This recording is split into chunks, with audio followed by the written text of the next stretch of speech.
Back with Talkin Toast, episode 8. We're doing some extra innings tonight. It's still December 28th. I've lost the wig and the glasses. I I did that lost my for shirt. everybody's getting naked over here. So we had discussion earlier. We couldn't get it all into the first episode. We've been talking about banana ball and Banana Land is coming to Charleston April the 21st and 22nd, I believe. Yep. Um, and for me, I've got a lot of questions with that. But before we get into that, um, there's been some changes in the Atlantic League. The Wild Health Genomes are no more. We've got a team called Frederick. I don't know what they are yet. There's been little to no news about them. It's just the Frederick team. I've been calling them the Frederick Flintstones. I think they're kind of a placeholder until the Hagerstown field and organization kind of get their P's and Q's together. Uh, I know we talked a lot last season about the experiment that they had in Lexington with the Lexington Legends and the Wild Health Genome sharing the same ballpark, and a lot of us thought that maybe that hurt attendance for one or the other. And I want to show you guys something real quick, and let's just kind of spitball and share some thoughts about it.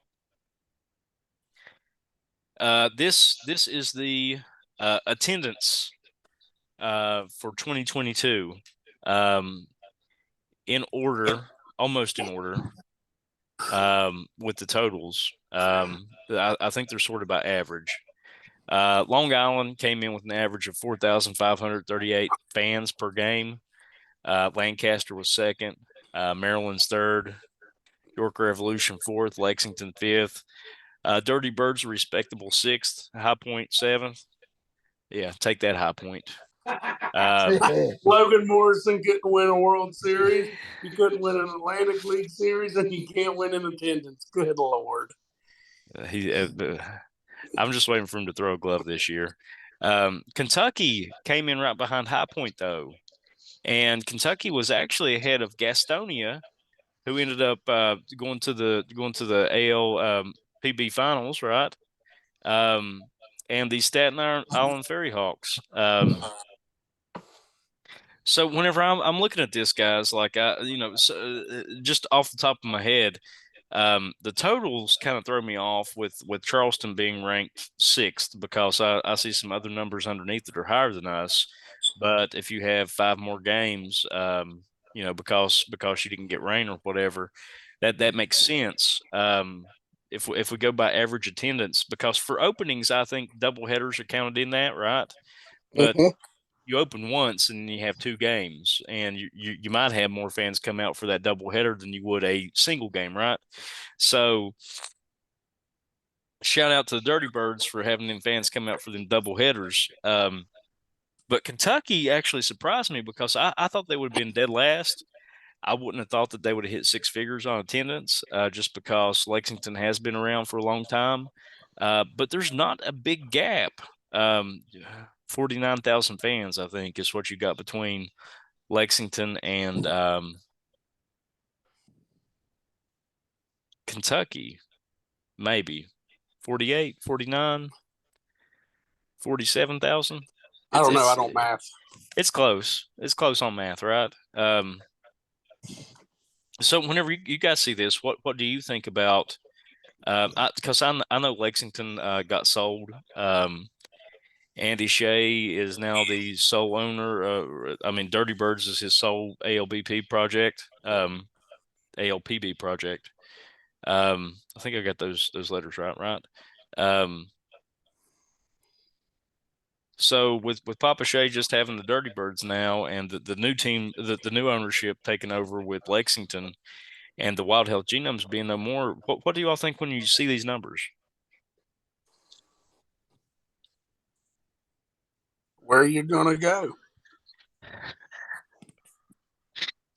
Oh, I'm sorry. That was really bad. well, I mean, it's not out of the question. I mean, but I mean, these numbers actually are pretty impressive for me. I mean, all of the league.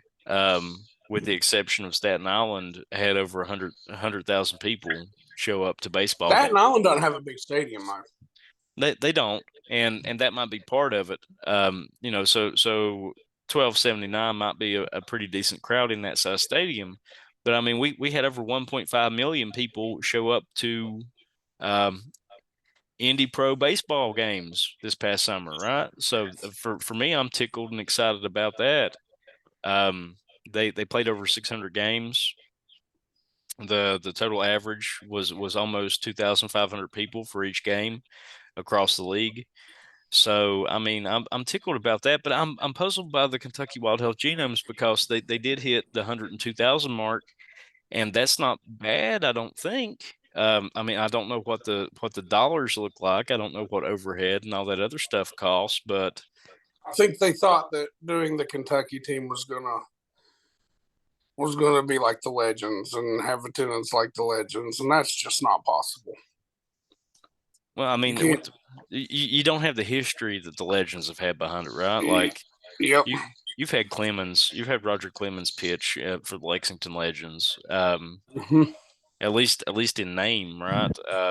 In the They last lost. couple of years, you've had Brandon Phillips, so Well, and BP, like he's working on a women's professional league team in Dallas now. I don't necessarily know if he's going to be able to play. I don't know what the new ownership structure looks like with Lexington. Um, I know we talked about nepotism earlier because a Lions owns it, and a Lions is now the manager of the team. And maybe it's his uncle. What knee-jerk reaction though? Like whenever you see this, does the idea of two teams existing in the same ballpark, is it financially viable? I think in the right market it is, but I don't think Kentucky's the right market for that. hell no, Kentucky's ain't the right market for nothing. Well, and us being neighbors, like I guess my next question is, what about Charleston? No, No, absolutely not. I think you're going to have to go to a big city for a market like that. High Point could do it because they're right there outside of states. Where are they outside of? What city? High Points. Without me doing a I'm- Google, I think it's High Point, North Carolina. yeah, they're close to is it Charlotte? No, Oh, Winston-Salem, maybe? Raleigh. Raleigh, yeah. I know because I got to go there in February. well, and just by numbers, it looks like Long Island could maybe facilitate that, right? Mhm. And I guess I'm using this as a lead in to the idea of banana ball, right? Because I've had a lot of questions just in my own mind about banana ball, and I guess for me the first question is who gets the better rub? Does banana ball and the Savanah Bananas get the better rub out of the deal, or does the teams that they're playing against across all these different leagues? I think they're playing the Florence Yaws. Um, I'm a big. Us. There's us. There's a couple other people. Honestly, I'm going to go ahead and chime in here. I think we get the better rub Absolutely. because there's only a handful of Challenger Series that the Bananas do. True. They, for the most part, they have a team that travels with them, much like the Globetrotters. Oh, with the party animals, right? Yeah. So, with us being one of the few teams that got the Challenger Series, not only 2 games here, but in July we're going to Savannah to play them. Yes, I forgot about that. I seen that. So, like, I'd say the Challenger Series teams get the better rub out of it because it's going to put a spotlight on the Dirty Birds, the Y'alls, whoever plays them. Now I'm wondering if they're actually going to film for this the same way they filmed for Banana Land, and if they are, then I think that's the natural follow up to Banana Land because Banana Land was more about the idea, right? And I think this next part is that goal of him working toward maybe playing a game in Fenway Park, right? And this is how you would do that. You would do that through indie ball. You would do it through the single, double, triple A affiliates, and eventually work your way up to where maybe just maybe there's a game preseason in a major league ballpark against a major league team, because the players that they have aren't no joke. I know there's a lot of comedy, a lot of circus that goes with it, but the players that they have are really good baseball players. With that being said, I know that tickets for the Savanah Banana games are not included in our season ticket packages with ALBP. I also want to do a shout out to the Atlantic League, because I did see on social media that if you buy a season pass through your local team, that season pass is good for any game at any stadium with any team. Yeah, with the ballpark pass. It's the ballpark pass. So shout out to the ballpark pass. That way, if people like to travel, they like to get out, go on vacation, um, see different cities, they can do that. Excuse me. So with that being said, I know tickets, we were talking earlier, tickets were like $25. Yeah, $25. It's not bad. It's better than what you're going to spend at a major league ballpark. What does that split look like? Is that something that Nope, they don't split it. There's no way they split it. you don't think? No, absolutely not. I Because think why does the Dirty Birds need the money when, I mean, granted, they have to pay their players, Right. but Savannah's paying for either their bus or their airfare, Right. their hotel, their players. I mean, I would split it. I think there will be some sort of kickback that we get. I'd do a 70-30 or something like it. Because I mean he's right. Like we don't necessarily need the money, but Our players signed to play Atlantic League games. I mean, they just gonna go play it for free. They might. I mean, well, love of the I'll game, I maybe in, would too, but I'll put this kind of in a wrestling like perspective. If I'm under contract with AEW, WWE, whoever, I'm getting paid for those shows, yes. But that's guaranteed money. But if I go into a meet and greet and sign autographs, and that's not in my contract, I'm still getting some sort of kickback for the photo ops I sell, the autographs I sell, the whatever. Yeah, whether the convention that got you to come in is paying you a flat fee and they get to keep the money, or y'all are splitting it, or you decide to do it for free, but you get to keep your table money. There's all kinds of structures with that, and I guess there could be with this too. So, I know Savannah's really good about their marketing and merchandise and things like that. So, I mean, if they're coming to your ballpark, playing your team, selling their merchandise, maybe some food's included into the ticket, what are you paying your workers with? I mean, and I guess my follow up with that is, if these games are a success, do those fans that come to those games decide to stick around and check out a handful of games throughout the season, even though it's more traditional baseball rules versus the banana ball rules? I think that's the hope. Whether or not that's what happens is another thing, because banana ball is, not to discredit with it, but it's a circus act in a sense. It's a And big difference. I love a good circus act, but that's the attraction of it. And so if someone comes for that, and then they come back to the Dirty Birds playing, High Point, are they going to expect the same thing that they saw with the Bananas? And my hope would be that they don't. Yeah, and that's the hope. But again, casual fan, maybe they don't know the difference. Right. I'm shutting up on this one because I'll say something that'll get me canceled. So no, I'm not answering this question. Well, and I think that's just it. I think for me that's where the question goes, because me, I've loved baseball since I was little. Some of my best friends have loved baseball since we were little. We talked a couple of years ago about Savanah Bananas, and it's cool, it's different, but tickets are like a year out. Like, we're never going to be able to coordinate that, right?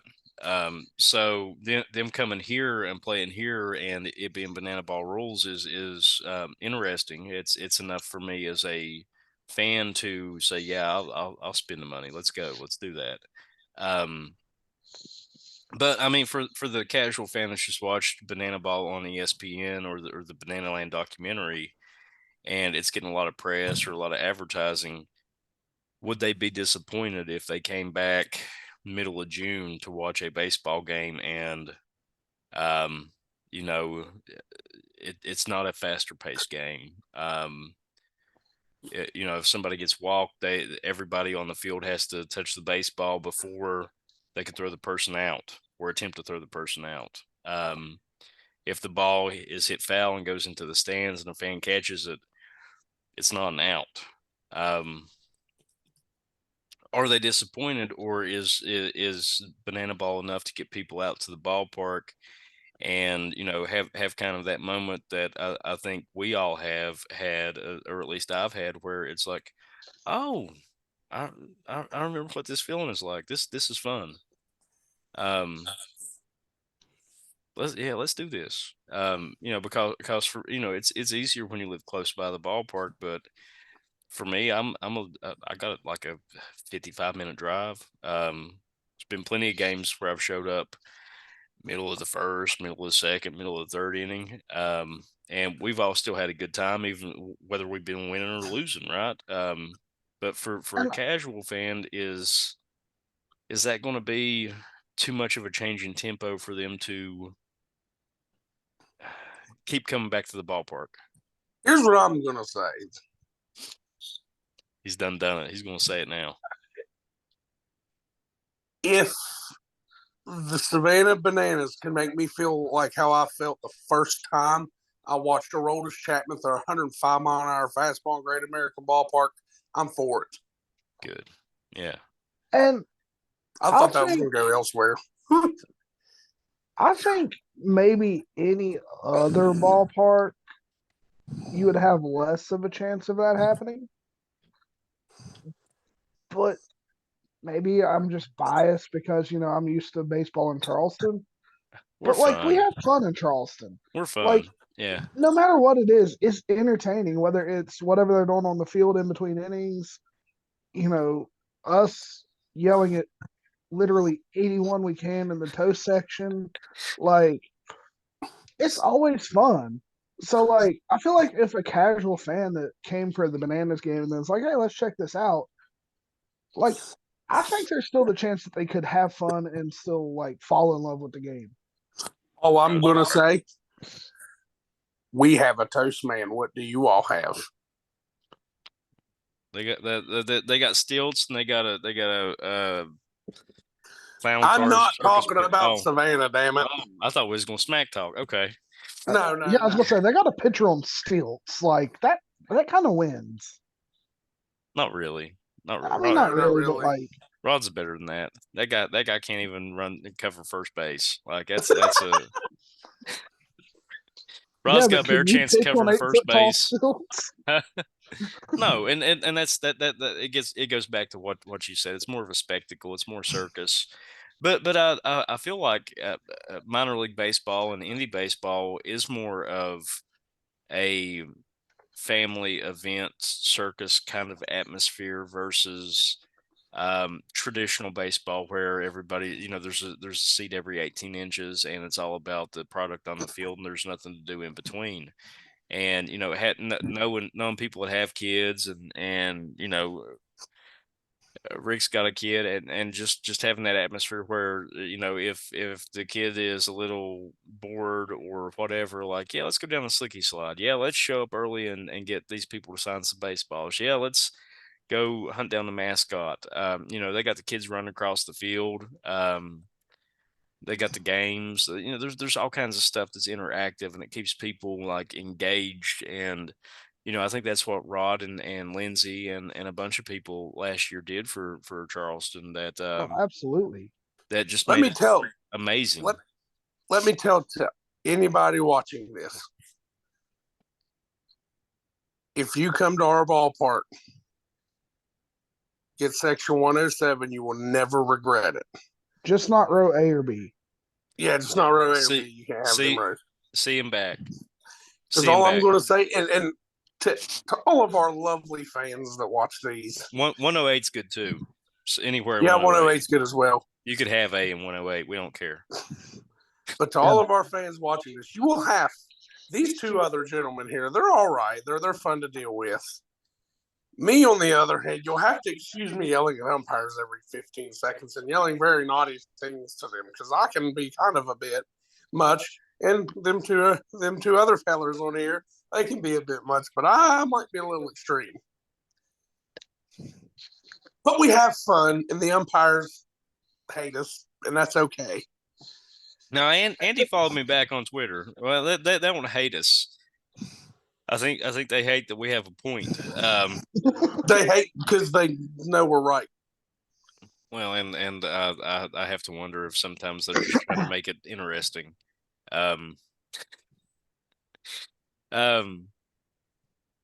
With that being said, I know Toast section's going to show out.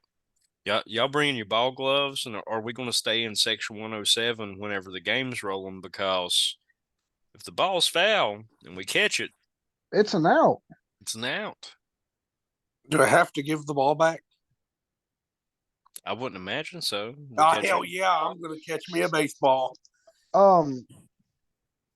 The tickets too are all like GA.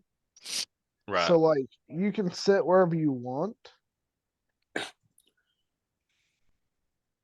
I guess we're going early that day, huh? I already don't like that. I got an hour drive. I already don't like that. Well, I guess you're leaving work 2 hours early then, ain't you, sweetheart? Y'all better treat everybody like Forrest Gump and tell them seats taken. Is what y'all better do. Like, no, I'm interested. I'm interested. I maybe don't necessarily agree with all the choices, but I mean those are choices that somebody else has to make, and I don't. Right. I like the idea of it, and the great part about our ballpark is worst case scenario, there's always a picnic table somewhere that we could all meet up at and go play defense, right? And I'm not good at that. Meeting up or playing defense? Yes. Both. I'm just hoping that I see someone bunt and get ejected. That'd be interesting. And they have they released the roster for this yet for the Bananas? No. They did a reveal the couple weeks ago. I know because I'm going to be highly pissed if Johnny Gomes isn't here because I love Johnny Gomes. Let me look. Yes, Travis, that name should sound very familiar. Oh yeah. Oh, I remember the first home run he hit as a Red. Marty Brenneman or Tom Brenneman, one of the two. I don't know. When he hit that home run, all I remember is them going, "Oh Johnny, oh Johnny, oh Johnny, oh." All right. First Google that I toss up here with Savanah Bananas. The roster that they have, well, that's I'd a also like to see Jonathan Papelbon. That's a Coastal Plain.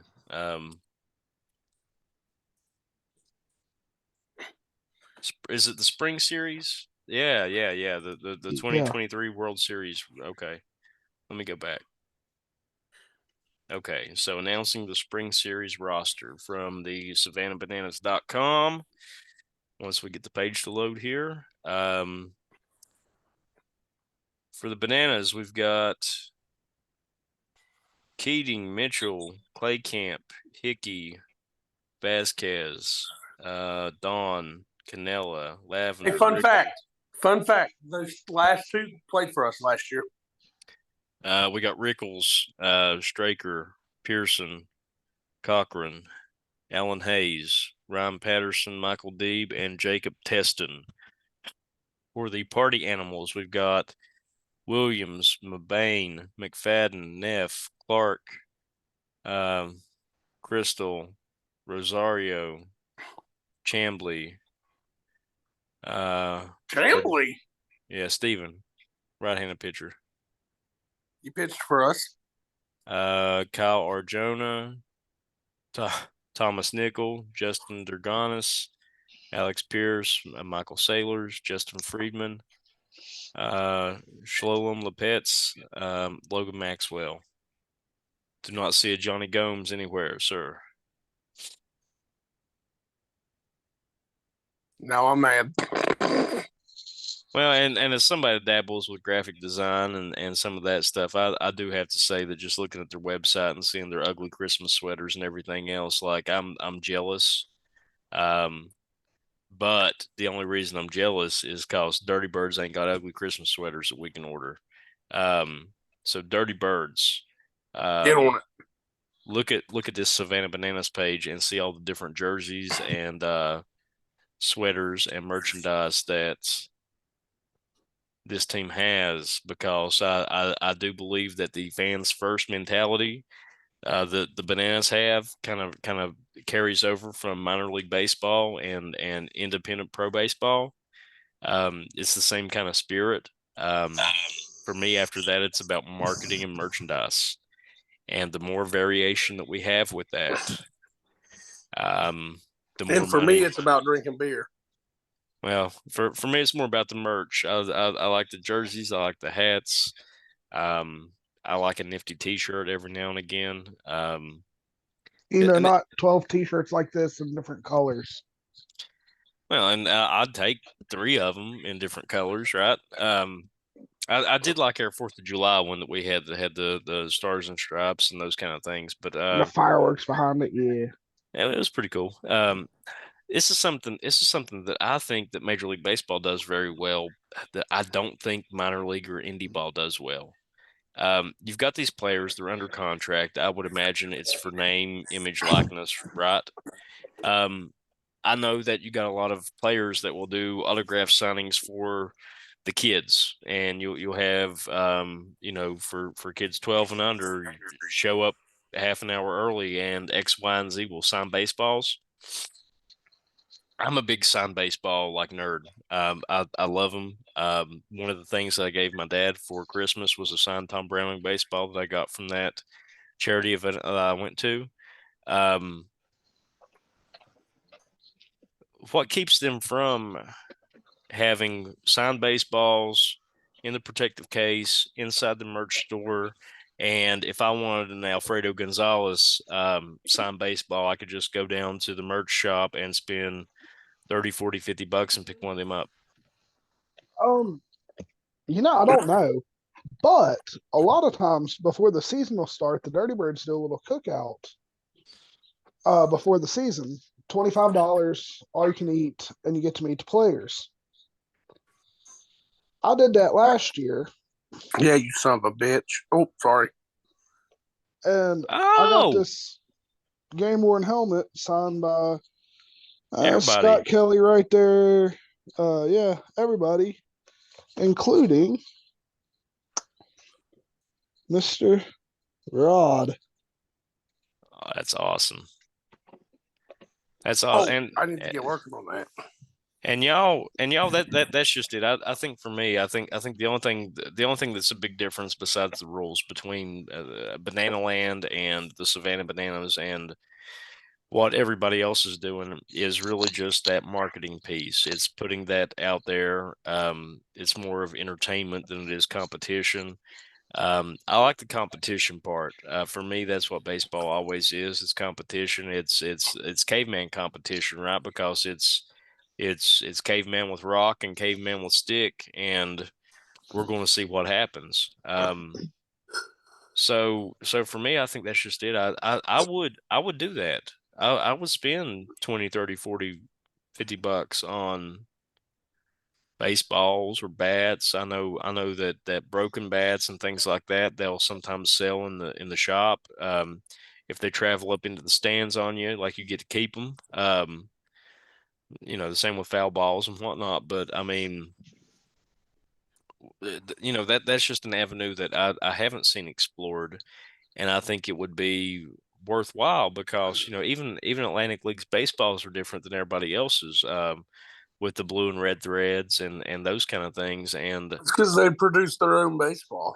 I like that. I like that. I dig it. And for me, I think that would be worth exploring instead of just the team novelty baseball that's got the logo stamp or whatever. Like, go ahead and do official stuff.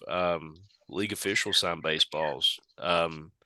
It wouldn't be that hard to get the little stickers to put on them or whatever to authenticate them. So, that idea is free and it's out there. And I mean, even Frank Viola, right?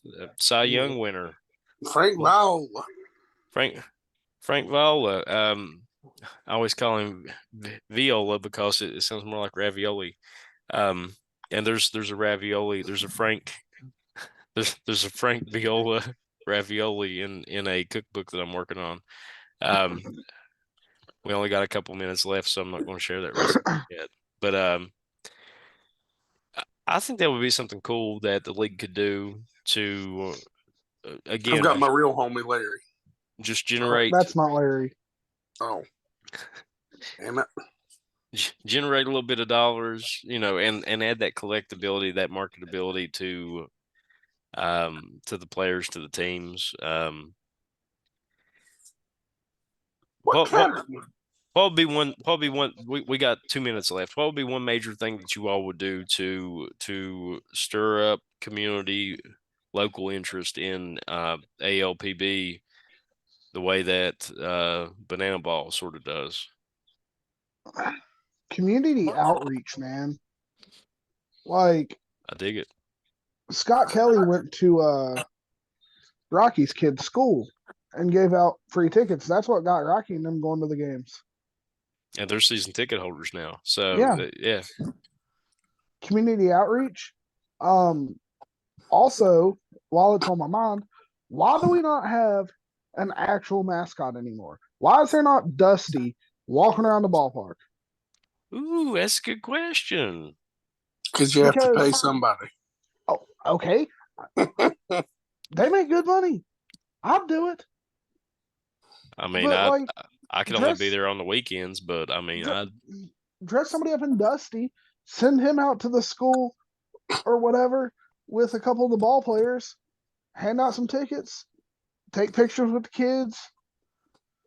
Like, community outreach is your number one